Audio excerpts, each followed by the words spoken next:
നമ്മുടെ മൂന്നാമത്തെ എപ്പിസോഡാണ്. ഈ എപ്പിസോഡിൽ നമ്മൾ ക്ലാസ് റൂമുകളിൽ നമ്മൾ കണ്ടിട്ടുള്ള ബോർഡ് എന്ന് ഉദ്ദേശിച്ചത് ടീച്ചർമാർ പഠിപ്പിക്കാൻ ഉപയോഗിക്കുന്ന ബോർഡുണ്ടല്ലോ, അതിനകത്തെ ഒരു പഴയകാല മാറ്റങ്ങൾ എന്തൊക്കെയായിരുന്നെന്ന് നോക്കാം. ഇനി എന്തൊക്കെ മാറ്റം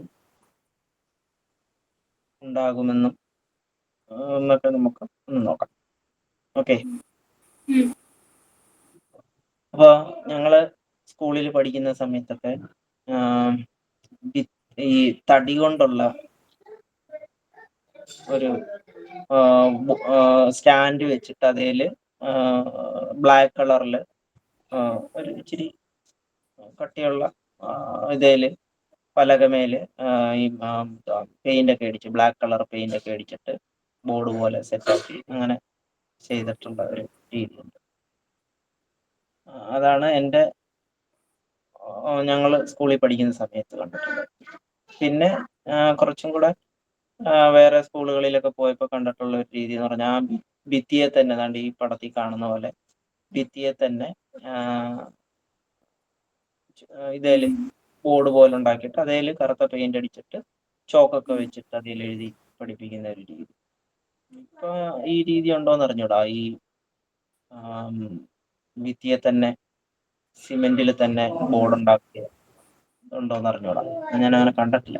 പിന്നീട് കോളേജുകളിലൊക്കെ പോയപ്പോഴാണ് കുറച്ചും കൂടെ ദാണ്ട് ഈ ടൈപ്പ് ബോർഡുകളൊക്കെ കണ്ടിട്ടുള്ളത്.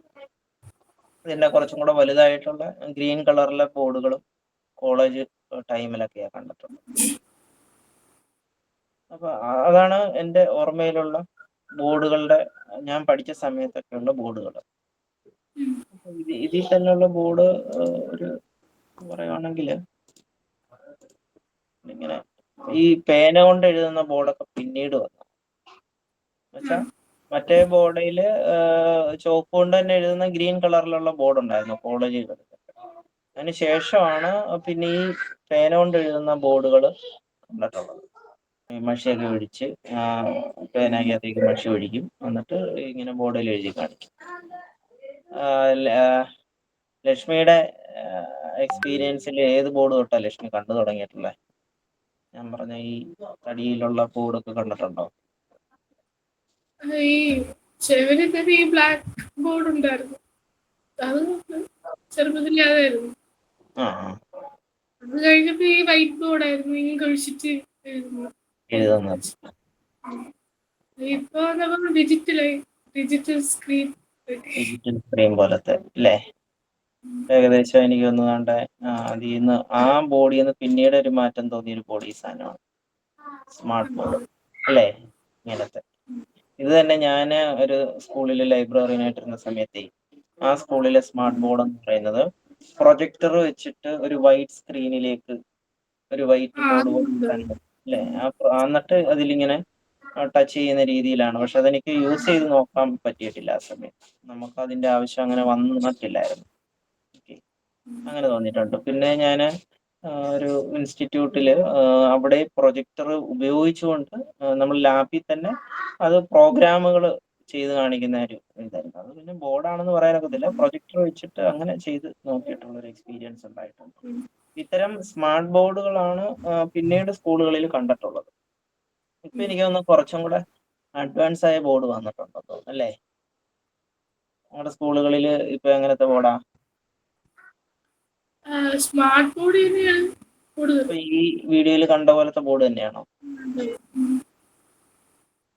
അതിനുശേഷം വന്ന ഒരു ബോർഡ് എന്ന് പറയുന്നത് ഇത്തരം ബോർഡാണ് ഞാൻ ഉദ്ദേശിച്ചത്. കണ്ടോ? ഇത്തരം ബോർഡ് തന്നെയാണ്. ഈ ബോർഡ് തന്നെയാണോ സ്മാർട്ട് ബോർഡ്? ഇതൊരു ടി വി പോലെ ഇരിക്കും. ടി വി പോലെ ഇരുന്നിട്ട് അതിൽ നമുക്ക് ബോർഡിന്റെ എല്ലാ ഉപയോഗവും നടക്കും. എന്നാൽ അതിനകത്തൊരു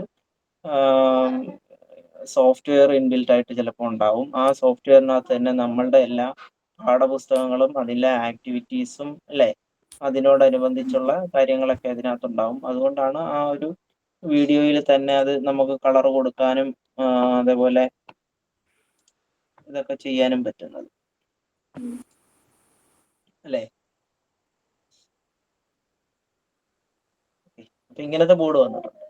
അപ്പൊ ഈ കുറെ 3D ഷേപ്പിൽ തന്നെയാണ് ആ ബോർഡ് കാണാനും പറ്റുന്നത്, അതിനകത്തുള്ള ഇമേജസ് 3D ഷേപ്പ് എന്നാണ്. ഓക്കെ, അപ്പൊ അങ്ങനെ കുറച്ചും കൂടെ അഡ്വാൻസ് ആയിട്ട് ബോർഡുകൾ അങ്ങനെ മാറിയിട്ടുണ്ട്. ഇനി എങ്ങനെ മാറുമായിരിക്കും? പിന്നെ ഇനി ഇന്ററാക്റ്റീവ് പാനൽ എന്നാണ് ഇതിൽ കണ്ടത്. ഇനി എങ്ങനെ മാറുമായിരിക്കും? ഡിജിറ്റലായിരിക്കും. ചില ബോർഡ് ഏതാ? ബോർഡേ കാണുമെന്ന് നമുക്ക് ഉറപ്പൊന്നും ഇല്ലല്ലോ. ബോർഡേ കാണുമെന്ന് ഉറപ്പില്ല, പക്ഷെ പെട്ടെന്ന് ബോർഡ് എടുത്ത് മാറ്റുമോ സ്കൂളിൽ നിന്നൊക്കെ? പെട്ടെന്ന് മാറില്ല, എന്നാലും കുറച്ചു നാൾ കഴിയുമ്പോൾ മാറും. കഴിയുമ്പം ചിലപ്പോൾ മാറിയേക്കും. അന്നേരം എന്ത് വരുമായിരിക്കും ബോർഡിന് പകരം? മീൻസ് എന്തെങ്കിലും ഒരു സ്ക്രീനിൽ പറയുമ്പോൾ പൊങ്ങി വരുന്ന എന്തെങ്കിലും ഒരു സാധനം കാണുമല്ലോ. സ്ക്രീൻ പൊങ്ങി വരുന്ന സാധനം എന്ന് വെച്ചാൽ എനിക്കത് ക്ലിയർ ആയില്ല. നമ്മൾ ഈ ഈ ഫ്ലാഷ് കണ്ട പോലത്തെ അതാണോ ഉദ്ദേശിച്ചത്?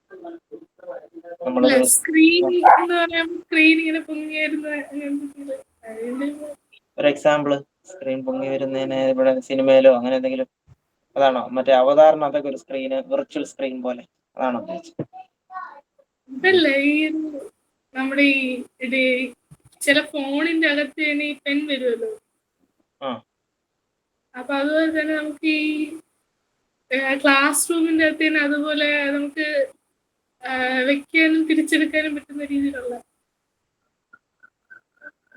എനിക്ക് അത് അങ്ങോട്ട് കത്തിയില്ല, അതെന്തുവാന്നുള്ളത്. എവിടെയെങ്കിലും ഒരു എക്സാമ്പിൾ പറയാമോ? ഞാനിട്ട് കണ്ടിട്ടൊന്നും ഇല്ല, എന്റെ ഒരു ഇമാജിനേഷൻ ആണ്. അങ്ങനെ ഓക്കെ എന്നാ കുഴപ്പമില്ല. ഞാൻ വിചാരിച്ചിപ്പോ നിലവിൽ എവിടെയെങ്കിലും കണ്ട ഒരു ഇത് വെച്ചിട്ട്. ഓക്കെ, അതെങ്ങനെ പറഞ്ഞ്? ക്ലാസ് റൂം ഇപ്പൊ നമ്മളെല്ലാം ഒരു ടീച്ചറുണ്ട്, നമ്മളെല്ലാം ക്ലാസ് റൂമിൽ ഇരിക്കുവാണെന്ന് വെച്ചോ.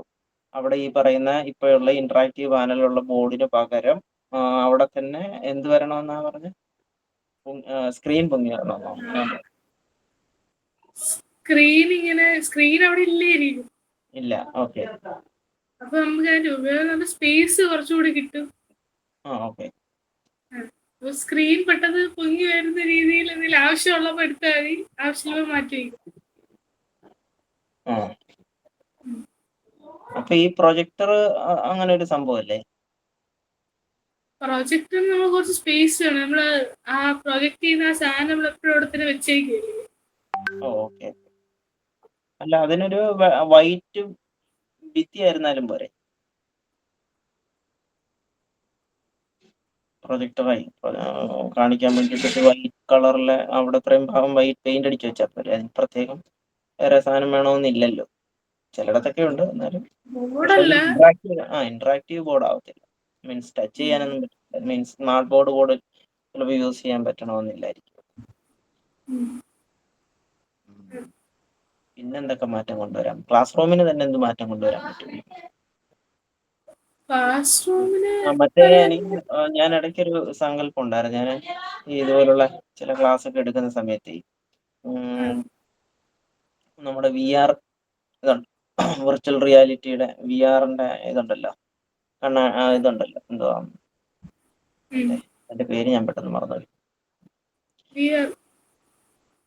VRന്റെ തന്നെ അതിനെന്തോ പറയുന്ന ഡിവൈസിന്റെ പേര് ഞാൻ മറന്നുപോയി. ഫേസ്ബുക്കിന്റെ തന്നെ ഒരു ഇതുണ്ടായിരുന്നല്ലോ, അതിന്റെ പേര് ഞാൻ വിട്ടുപോയി. VR കണ്ണാടി എന്ന് പറയാം ജസ്റ്റ്. ഓക്കെ, സംഭവം മനസ്സിലായില്ലേ? നമ്മളൊരു അതെടുത്ത് വെക്കുമ്പം അതിനകത്ത് തന്നെ ഒരു വിർച്വൽ റിയാലിറ്റിയിൽ തന്നെ നമുക്ക് കാര്യങ്ങൾ കാണാൻ പറ്റുന്ന ഒരു സംഭവം. അപ്പൊ ഈ അങ്ങനെ ഒരു ക്ലാസ് എടുക്കുന്നതിനെ കുറിച്ച് ആലോചിച്ചിട്ടുണ്ടായിരുന്നു. ഇപ്പൊ നമ്മൾ പറയുന്ന ഒരു എന്തെങ്കിലും ഒരു വിഷയത്തെക്കുറിച്ച് പഠിപ്പിക്കുന്ന സമയത്ത് ആ വിഷയം വിഷ്വലി അത് കാണിക്കാനും അതിനെ ടച്ച് ചെയ്ത് ഇപ്പൊ ഹൃദയത്തിനെ കുറിച്ച് പഠിപ്പിക്കുന്ന ഇത് ഈ ഇന്ററാക്റ്റീവ് പാനലിനകത്ത് കാണിക്കുന്നുണ്ട്. പക്ഷെ അത് തന്നെ നമുക്ക് ഇപ്പം അതിപ്പോ ഒരു ക്ലാസ് റൂമിലായിരിക്കുമ്പോൾ നമുക്ക് ഇന്ററാക്റ്റീവ് പാനലൊക്കെ യൂസ് ചെയ്യാൻ പറ്റും എളുപ്പത്തിൽ. പിന്നെ ഇതുപോലെ ഗൂഗിൾ മീറ്റ് ഒക്കെ വെച്ചിട്ട് ഇന്ററാക്റ്റീവ് പാനലിനകത്തുള്ളതൊക്കെ കാണിക്കാൻ പറ്റും.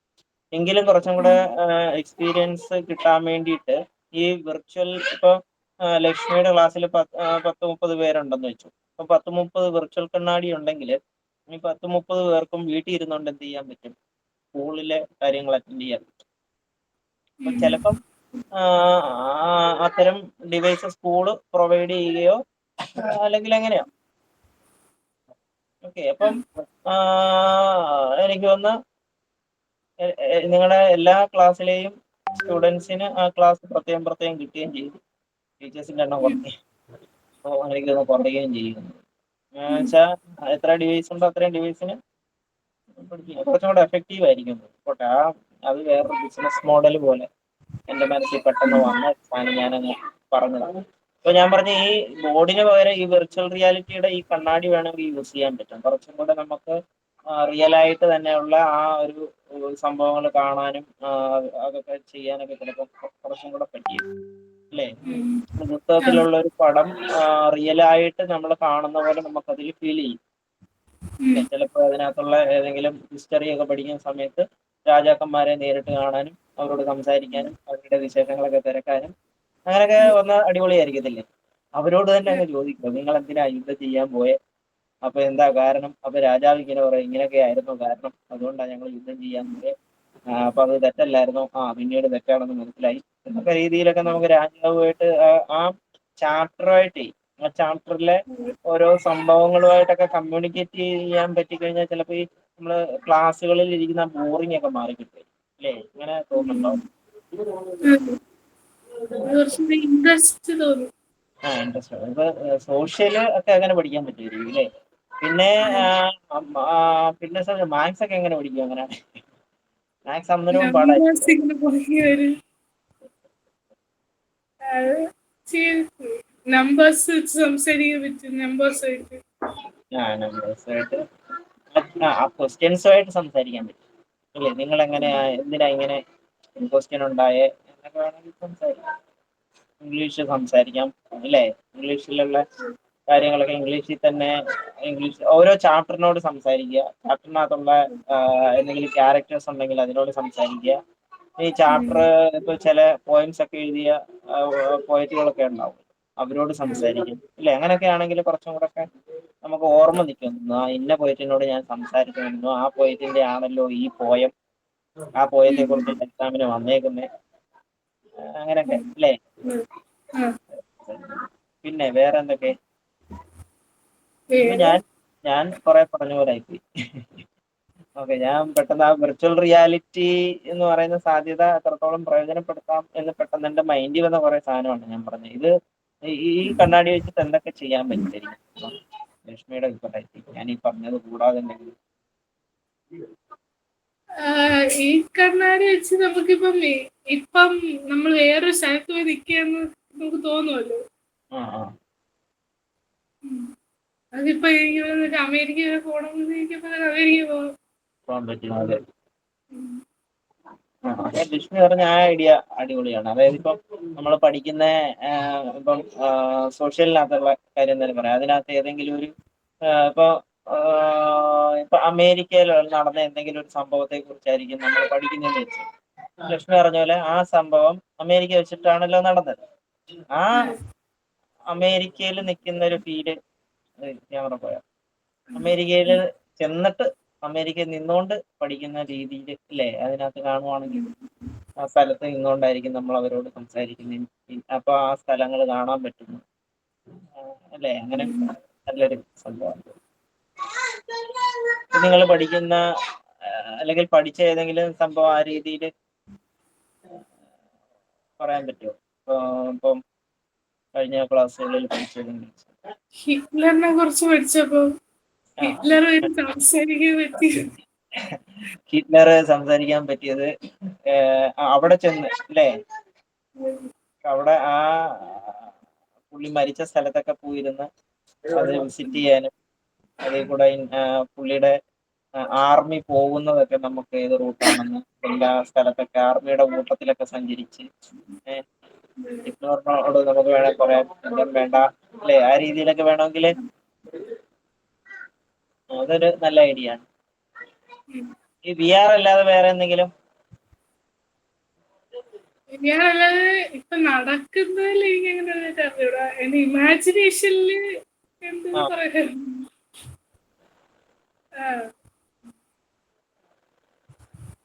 ഈ സ്ക്രീന് ഇങ്ങനെ ബട്ടൺ വരുന്നത് ഉണ്ട്. ആ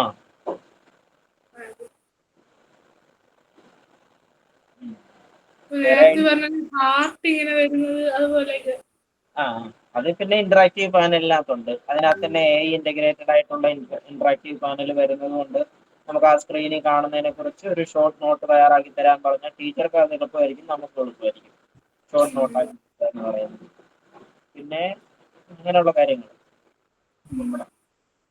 വേറെ എന്തെങ്കിലും ഐഡിയ? ഇല്ല ഇല്ല. ഇല്ല. ഓക്കെ, അപ്പൊ നമ്മുടെ മൂന്നാമത്തെ എപ്പിസോഡിലെ ഐഡിയ എന്ന് പറയുന്നത് നമ്മുടെ ക്ലാസ് റൂമുകളിലെ ബോർഡുകളെ കുറിച്ചായിരുന്നു. അപ്പൊ എന്തായാലും നമുക്കിനി അടുത്ത എപ്പിസോഡിൽ അടുത്ത ടോപ്പിക്ക് ആയിട്ട് കാണാം. ഓക്കെ.